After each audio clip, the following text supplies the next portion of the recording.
Julie Miraret, directrice de programme chez BNP Paribas Real Estate, promotion immobilier d'entreprise en charge de Metal 57. Eric Savas, architecte, agence Dominique Perrault, directeur opérationnel. Un projet emblématique pour BNP car on installera début d'année prochaine le siège du groupe BNP Real Estate.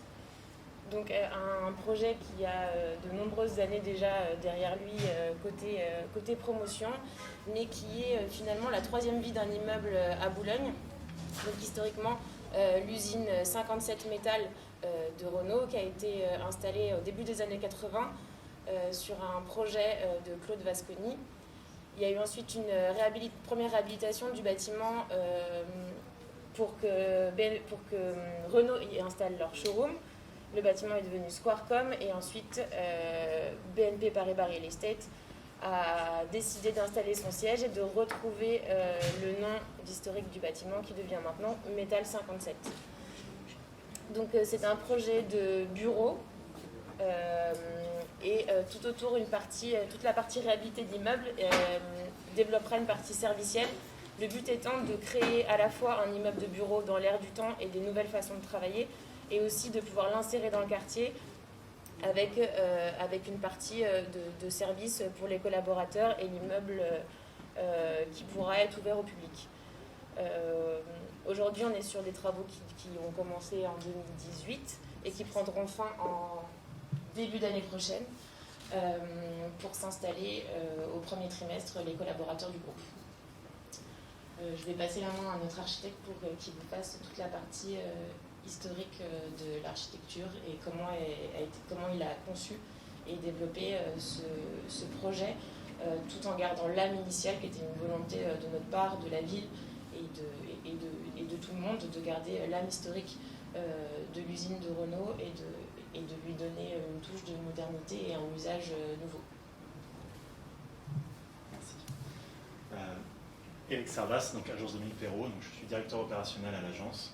Je vais vous expliquer le projet et surtout la manière dont on a abordé, on est quand même dans la journée du patrimoine, comment on a abordé ce patrimoine de l'architecture contemporaine, comment on a essayé au niveau de ces points les plus importants de le redévelopper, de lui redonner une existence et donc vous présenter les différentes vies que ce bâtiment a déjà eues et qu'il aura par la suite. Donc, voilà, nous commençons par rendre effectivement hommage à l'architecte d'origine du bâtiment.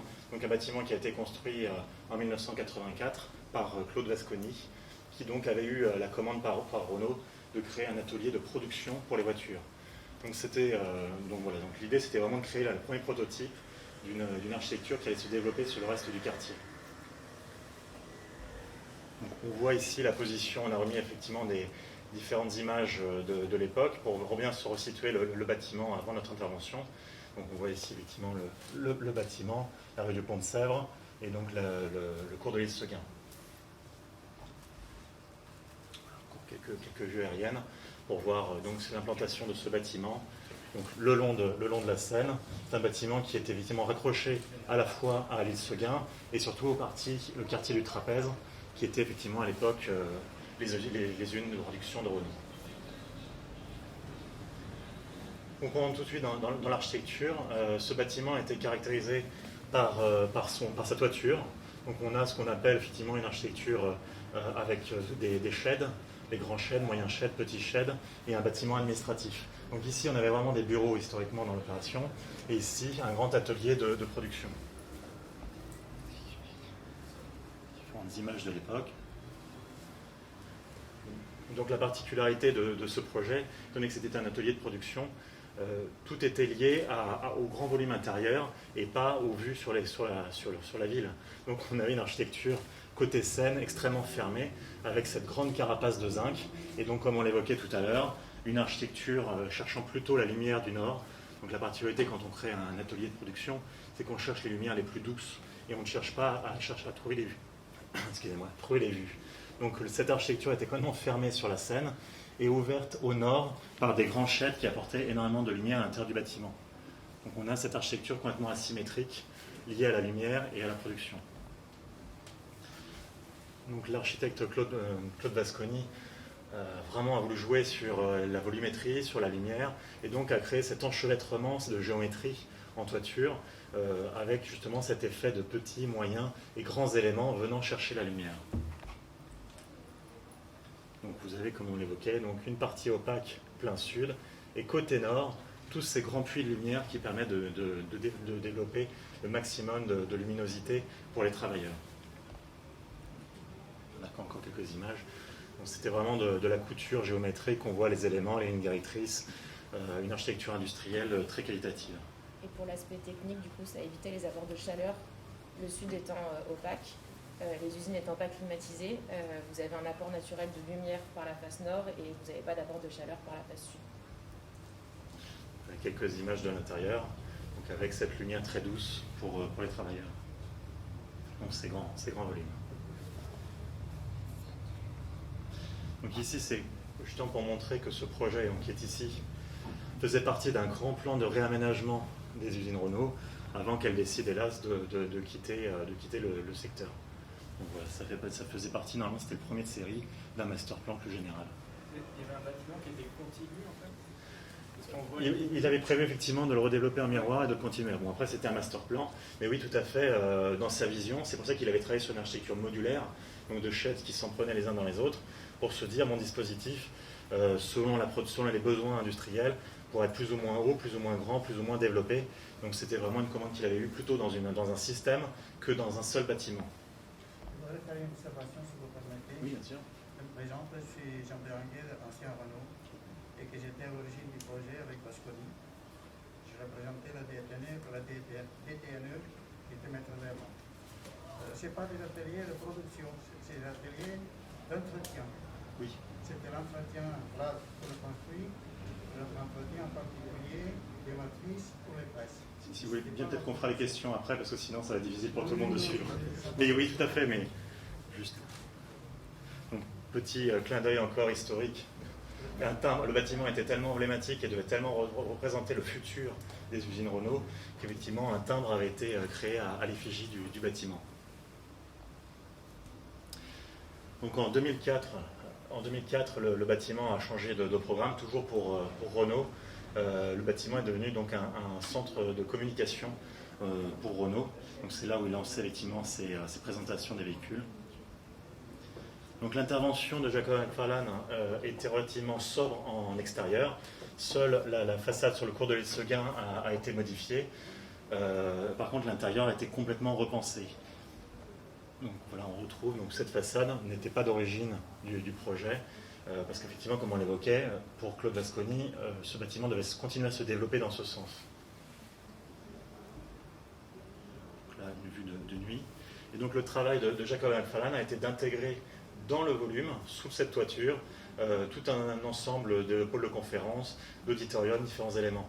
Donc c'était aussi un petit peu à contresens de cette opération, parce qu'ils ont dû effectivement beaucoup occulter l'espace de chaîne. Donc ils avaient travaillé sur une partie où ils ont fait des grands réflecteurs de lumière pour ramener la lumière au cœur du projet, et sur les côtés, créer des salles de réunion et des auditoriums.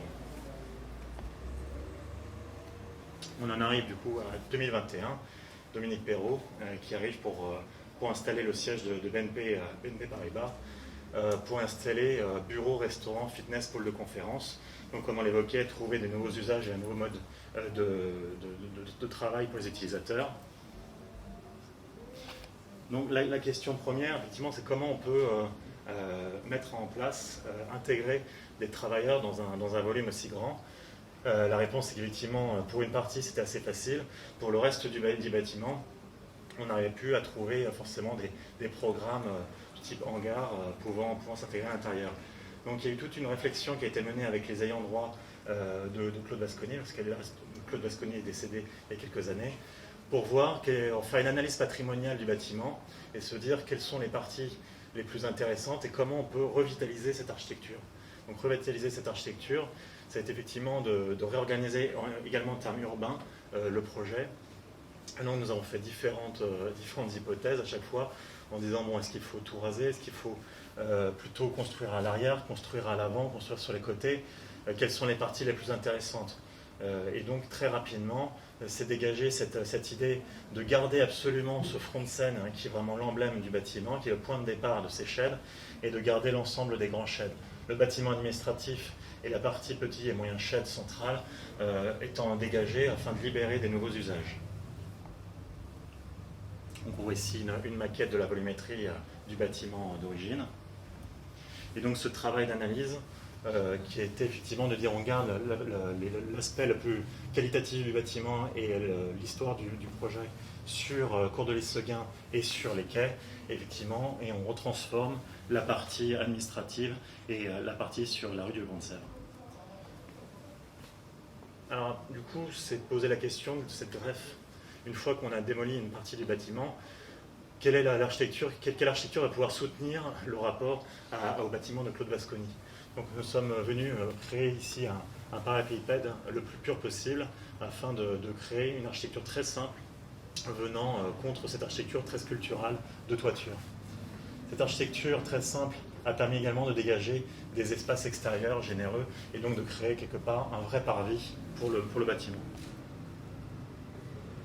Donc la stratégie, démolition partielle, dépollution des sols, ça je pense que beaucoup de gens l'ont vu, avec notamment la grande tente qui avait été installée pour dépolluer les sols. Infrastructure, donc il y a quatre niveaux de sous-sol qui ont été créés sous le bâtiment pour trouver les places de parking, sachant que le bâtiment avant n'avait aucun niveau de parking. Création de l'extension et donc bâtiment final. Lors de la démolition, nous nous sommes posé des questions évidemment environnementales. C'est un bâtiment qui est classé avec des labels assez importants, qui visualise, qui a des objectifs d'avoir un parcours très performant. Et donc nous avons recyclé toute une partie des briques. Donc ça, c'est les stockages de briques que nous avons fait. Donc l'ensemble du bâtiment administratif, la plupart des briques en état correct ont été stockées pour être réutilisées dans l'architecture intérieure du bâtiment. Donc ici, on voit l'avant-après, la position urbaine, et donc la libération d'une partie de l'emprise foncière du bâtiment afin de créer un vrai parvis au bâtiment, alors qu'avant le bâtiment prenait l'intégralité de la parcelle. Voici l'architecture, donc conservation vraiment de l'image d'origine du projet sur sa partie sud et sur la partie cours de l'Isseguin, et après en arrière-plan, donc en deuxième plan, le bâtiment plus contemporain accueillant la majorité des espaces de bureaux. Une vue depuis l'île Seguin. Maintenant, je vais développer le sujet des façades. Donc, c'est quand même une rénovation lourde. Même la partie que nous avons gardée, il fallait remplacer les vitrages, il fallait remplacer les isolants. Aujourd'hui, c'est un bâtiment qui n'avait pas forcément les performances suffisantes pour accueillir des programmes, les objectifs de BNP. Donc, nous avons retravaillé également à la remise en état ou à la reconfiguration du bâtiment d'origine. Donc la première chose, c'est cette façade, cette trame très importante qui dessinait le bâtiment de Claude Vasconi. C'est une trame très serrée d'1,50 m par 75 cm de haut. Donc c'est assez petit pour les performances qu'on sait faire aujourd'hui avec des vitrages.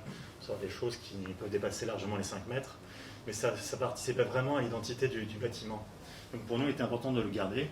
Par contre, la particularité de cette trame, c'est qu'elle est très compliquée à réutiliser en termes d'occultation, de protection solaire et de fonctionnement du bâtiment. Effectivement, vous imaginez mettre des stores à chacune des fenêtres, ça devient quelque chose de compliqué. Donc pour Dominique, donc, on a remis la même façade sur le cours de l'Isseguin et sur la façade sur Georges Besse. Et donc cette façade, on avait donc une problématique de performance thermique à trouver. Et donc pour Dominique, il a trouvé que c'était très intéressant de garder la trame historique du bâtiment, mais de faire appel à la technologie pour éviter d'avoir à surenchérir le projet. Donc on a mis en place sur cette façade quelque chose qui ne se verra pas en temps normal, qui sont des vitrages qu'on appelle électrochromes, qui sont des vitrages qui se teintent selon l'intensité du soleil. Donc ça permettra d'avoir, par temps nuageux, un bâtiment tout à fait normal. Et quand le soleil, à certaines heures, tapera sur le bâtiment, de pouvoir avoir un vitrage qui se protège de lui-même et ne pas avoir à mettre en place des surépaisseurs de stores ou différents éléments. Voilà, donc ça permet effectivement d'avoir de l'intérieur, quand le vitrage est éteint, une transparence totale, et quand le vitrage est allumé, d'avoir une protection solaire, un peu comme des lunettes, pour les utilisateurs. Et donc on garde la transparence et la vue à travers le bâtiment. Et c'est relativement durable comme mécanisme? Oui, tout à fait. C'est garanti par rapport à tous ces éléments. Donc ça, c'était effectivement les objectifs sur Georges Jeunesse et sur le cours de l'Esseguin. Et après, donc, la BNP nous a beaucoup questionné sur la problématique de cette façade côté sud, en disant, nous, on ne va pas y mettre de l'industrie, on va y mettre des occupants et notamment des restaurants à cet endroit. Comment peut-on réussir à récupérer des vues et la lumière sur la Seine sans trahir le bâtiment d'origine? Donc nous avons travaillé sur le zinc, donc le bâtiment est complètement restitué en zinc, et donc nous avons fait un travail sur du zinc perforé. Le zinc perforé a cette faculté de paraître opaque parce que vous avez un rapport de luminosité inversé. Donc vous avez une partie complètement opaque du bâtiment côté extérieur, et côté intérieur, vous avez une transparence sur l'extérieur. Donc c'est un peu comme une résille. Voilà, c'est une protection. Donc on gardera l'aspect très lisse et très fermé du bâtiment, mais à l'intérieur, les utilisateurs gagneront une vue supplémentaire. Alors, ce qui est très intéressant, c'est que la nuit, il se passe exactement l'inverse. Vous avez la lumière de l'intérieur du bâtiment qui va ressortir. Donc cette relation nous intéresse beaucoup. Donc, effectivement, une fois qu'on a resitué, réorganisé, remis au standard énergétique le bâtiment réhabilité sans le trahir, il fallait s'occuper du bâtiment neuf. C'est vraiment cette relation entre les deux qui est très intéressante. Donc on le voit ici. Donc pour Dominique Perrault, il était important de ne pas avoir une architecture trop lisse, une architecture de verre, une architecture de tour pour caricaturer le propos. Donc il nous a demandé vraiment de réfléchir sur un bâtiment métallique, structurel. Et donc nous avons cherché des références et nous sommes dit qu'on voulait donner vraiment l'impression que ce bâtiment avait été construit et assemblé. Et donc on a repris la métaphore de la brique et de l'assemblage de la brique. Donc ce que vous pouvez voir sur site actuellement, c'est que toutes les petites fenêtres de bureaux sont réhabillées par un grand cadre qui permet de changer complètement l'échelle du bâtiment et de redonner vraiment cette impression que les bureaux s'assemblent les uns aux autres, vraiment comme un jeu de briques. Donc ça, c'était important pour nous de retrouver cette échelle qui permet de sortir de l'échelle du petit bureau et de redonner beaucoup plus d'ampleur à l'opération. Donc ici, on voit donc une perspective pendant nos études avec la relation entre les sheds et le bâtiment neuf. Et ici, une photo du résultat donc, qui est en cours de réalisation. Donc avec ces grands cadres en aluminium qui permettent d'accentuer ce jeu de construction. Le bâtiment est protégé par des stores extérieurs afin d'avoir une meilleure performance thermique. Donc en période de soleil, le bâtiment se protège de lui-même pour éviter les surconsommations. Une vue de l'intérieur, j'y reviendrai tout à l'heure sur la partie bureau, donc avec ces grands vitrages intérieurs, toute hauteur. La question du confort des utilisateurs, forcément, un vitrage sur deux est ouvrant, permettant aux personnes de limiter la consommation énergétique et tout ce qui est donc ventilation mécanique. Je passe rapidement, donc nous avons deux patios qui ramènent de la lumière à l'intérieur du bâtiment. Et donc là, l'objectif par rapport à la profondeur du bâtiment a été de ramener le maximum de lumière à l'intérieur. Donc il y a une alternance de fenêtres de bureau et d'allèges métalliques brillantes pour ramener le maximum de lumière à l'intérieur du bâtiment et pour les utilisateurs jusqu'au fond du patio. Et l'effet très intéressant, c'est que quand vous aurez la tête dans le patio et qu'on lèvera la tête, on aura le reflet du ciel qui va se prendre sur toutes les allèges métalliques par rapport aux parties vitrées. L'intérieur du bâtiment. Donc une fois qu'on a effectivement recréé cette enveloppe énergétique, qu'on a remis en place nos architectures, traité l'intérieur, qui historiquement, je reviens toujours sur cette photo, était ce grand atelier. La question était de savoir comment aborder le projet. Pour Dominique, le point de départ, c'était forcément la sous-face de la toiture. Vous avez tout à l'heure, l'identité même du bâtiment, donc c'est cette toiture en zinc. Donc la question, c'était de commencer par un plan de sous-face. Donc là, vous avez vraiment le plan qu'on a quand on lève la tête. Et donc, on a tous ces éléments de structure qui dessinent le bâtiment. Et donc, on est venu habiller. Donc là, vous avez les coupes sur les grands sheds. On est vraiment venu habiller toute cette partie de sous-face en bois pour créer une sorte de grande coque protectrice qui viendrait accueillir l'intégralité de nos programmes. Donc l'idée, c'est que le bâtiment aura sûrement une vie après nous, c'est même sûr. Donc déjà de s'occuper des fondamentaux du bâtiment, qui est donc cette grande toiture, et après en dessous les programmes peuvent évoluer. Aujourd'hui les choses vont très vite. Donc de rendre très qualitatif, là ce sont quelques photos de chantier en cours. Donc on voit cette structure d'origine Claude Vasconi, qui est habillée entre les éléments métalliques par du bois pour mettre en valeur la structure et pour cacher tous les équipements techniques dont on a besoin pour faire fonctionner le bâtiment. Voilà, ici pareil, une vue donc, de ces grandes chaînes. On a 6,50 m sur un grand chêne donc, et 4,50 m sur la partie basse. Donc sous cette grande toiture qui donc est ici et ici, nous sommes venus intégrer plusieurs programmes qui, comme j'évoquais, peuvent évoluer. Donc surtout une partie restauration sur cette première partie. Ici nous avons les cuisines et ici tout un ensemble de restauration. Un business center ici. Et sur cette partie, retrouver davantage de bureaux et de différentes manières de travailler.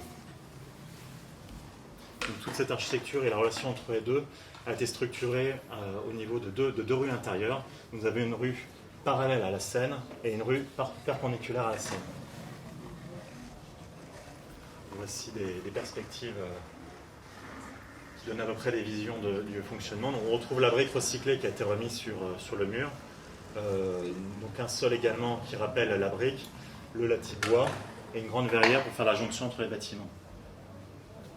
Comme je l'évoquais, donc toute une programmation, donc tout ce qui est en rouge correspond à la restauration sur 2 niveaux. Donc là, ce sont des images en cours, il manque encore beaucoup de menuiserie haute, mais on commence à voir cette architecture de boîte qui vient occuper l'espace sous la toiture, avec de grands escaliers, car il y a tout un travail sur ce projet pour mettre en valeur les modes de déplacement doux, pour arrêter d'utiliser les ascenseurs et utiliser le maximum les escaliers, et donc le sujet du plafond omniprésent dans le projet. C'est une perspective d'un niveau de restauration. Fitness qui trouve sa place dans le bâtiment neuf, donc un fitness d'entreprise au niveau du patio. Un pôle de conférence constitué de trois ensembles, dont un grand auditorium de 300 places. Donc on voit effectivement ces objets qui trouvent leur place, les salles de réunion qui trouvent leur place au milieu de cette architecture. Encore l'intersection. L'auditorium de 300 places. L'auditorium de 300 places, nous l'avons travaillé de manière très scénique, presque plus comme une salle de spectacle, car sa particularité, c'est d'être rétractable. Donc c'est vraiment une salle polyvalente plus qu'un auditorium d'entreprise. Donc l'idée c'était vraiment de travailler sur tous les codes du théâtre et des salles de spectacle pour justement être le plus réversible possible. Là vous avez une photo de chantier actuellement de l'état d'avancement. La particularité de l'auditorium, c'est d'être vitré sur la rue. Donc sur le cours de l'Isseguin, nous avons une grande façade vitrée afin de ramener la lumière et de créer des relations entre les espaces. La rue intérieure. Là, on est au croisement des deux rues intérieures. Donc là, on a le bâtiment neuf et sur le côté ici, on voit la toiture, on est sous le bâtiment habilité. Donc les deux bâtiments sont reliés entre eux par des passerelles et encore tout un travail sur les escaliers afin de vraiment permettre aux personnes de faire un étage, 2 étages et de toujours utiliser les escaliers plutôt que les ascenseurs. Ici, le chantier en cours, donc on commence à voir la pose de l'escalier principal, l'escalier monumental et surtout la mise en place de toutes les structures. Ici encore des ouvrages de serrurerie. C'est important pour nous aussi de venir occuper, habiter ce volume par des objets architecturalement forts pour justement recréer vraiment cette relation, cette dynamique. Donc on a un très bel escalier, on a des passerelles, on a différents objets animant la rue intérieure. Une vue sur les passerelles, donc une architecture très métallique à l'intérieur du bâtiment. Voilà. Ça, ce sont les vues de caméra que nous avons, avec l'état d'avancement actuellement. Donc, nous voyons que la partie zinc sur le petit shed est quasiment terminée. Ils sont en train de commencer actuellement les grands sheds, et surtout, ce qui n'est pas encore réalisé, qui va être le plus neutre mais le plus intéressant, c'est refermer la façade côté Seine. Donc on ne verra plus dans le futur les fenêtres et seront cachés derrière la perforation. Une photo de l'autre angle, pour ce que j'évoquais tout à l'heure, toute cette partie du bâtiment d'origine qui a été libérée pour élargir les espaces publics. Il y a eu tout un travail de fait avec la SPL pour justement la transformation de la rue du Vieux Pont de Sèvres, et notamment l'arrivée de la gare du Grand Paris qui se trouve vraiment juste ici. Donc, il y avait vraiment un besoin aussi de libérer et de créer un espace dans la ville permettant d'accueillir le public.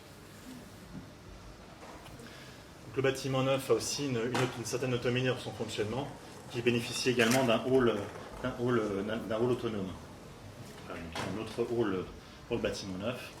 Là, on est sur une architecture plus classique dans le sens où on est sur des dalles et des hauteurs plus traditionnelles pour du bureau. Les paliers d'étage toujours avec des escaliers permettant de toujours utiliser plutôt les transports, les déplacements doux, pardon. Et ici, effectivement, une vue sur les paliers d'ascenseur avec la cage d'ascenseur, les vitrages et l'escalier. Les bureaux, donc j'évoquais tout à l'heure, BNP voulait vraiment que ce projet soit emblématique dans tous les sens du terme. Elle avait très peur de retourner sur une partie de bureau un peu banale, plafond blanc, lisse et autres. Et donc nous a demandé de travailler un petit peu comme à l'intérieur du bâtiment réhabilité et de laisser les réseaux apparents au plafond pour gagner le maximum d'espace et de hauteur en dessous. Donc on a vraiment une partie bureau assez classique en partie basse. Et tous les réseaux, nous avons inversé le rapport entre les faux plafonds et les réseaux. Donc les faux plafonds se trouvent au-dessus et les faux plafonds en dessous, ce qui permet d'avoir jusqu'à 3,30 m sous plafond à certains endroits. Donc souvent, on prend la moyenne du plafond au niveau du réseau plus compliqué. Donc voilà, ça c'est les photos de la réalisation. Donc tous les derniers standards, donc on a les fenêtres qui permettent d'éviter au maximum le traitement thermique. Et après, tout un travail pour que les utilisateurs bénéficient du confort technologique. Toujours le sujet donc, des ouvrants. Donc une fois on est arrivé sur la partie en air courant du bâtiment, les deux derniers niveaux bénéficient de volumes beaucoup plus importants. Donc sur la scène, là on est vraiment côté scène, nous avons des volumes en double hauteur, donc on voit la mezzanine ici. Donc nous avons des espaces en double hauteur donnant sur la scène. Et donc sur la scène musicale notamment. On le voit ici. Donc là, plein sud, très éclairé. Ces espaces permettent une transition. Ceci, ce sont les structures qui vont permettre d'accueillir les escaliers. Nous avons également travaillé le sujet de la toiture du bâtiment. Donc ici, vous avez donc la partie double hauteur, les escaliers, et on commence à le voir, les personnes utiliseront ces escaliers pour monter sur le toit. Ce sont quelques perspectives, toujours le sujet de la serrurerie, de l'acier. Sur le toit, évidemment, une très belle vue se dégage avec les coteaux de Sèvres. Et donc, nous terminons le projet par un grand jardin sur le toit. Donc c'est vrai que ce bâtiment prend presque l'intégralité de la parcelle. Donc le toit a été le sujet était de terminer le projet par un grand jardin de 3400 m². Donc on va avoir une partie d'arbres sur le côté, une partie de culture, donc il y aura des potagers, différents espaces pour l'utilisation du bâtiment, une grande terrasse côté sud, et donc de bénéficier de la vue. Donc voilà, donc le point final du projet, c'est cette relation entre cette architecture sculpturale du bâtiment habilité en zinc et ce jardin sur le toit. Voilà, c'était le